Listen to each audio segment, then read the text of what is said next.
যেদিন আমি উঠতে পারবো সেদিন দেখিস আমি তোদের কি করি।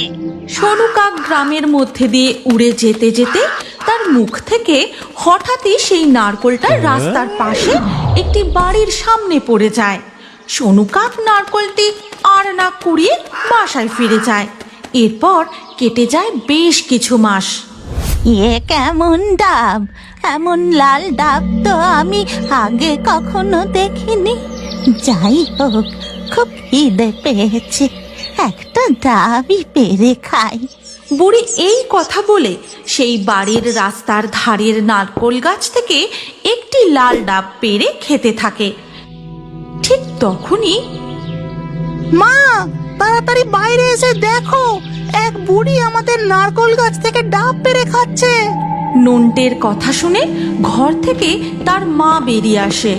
এ কি গো বুড়িমা, তোমার যে দেখি বড্ড নোলা।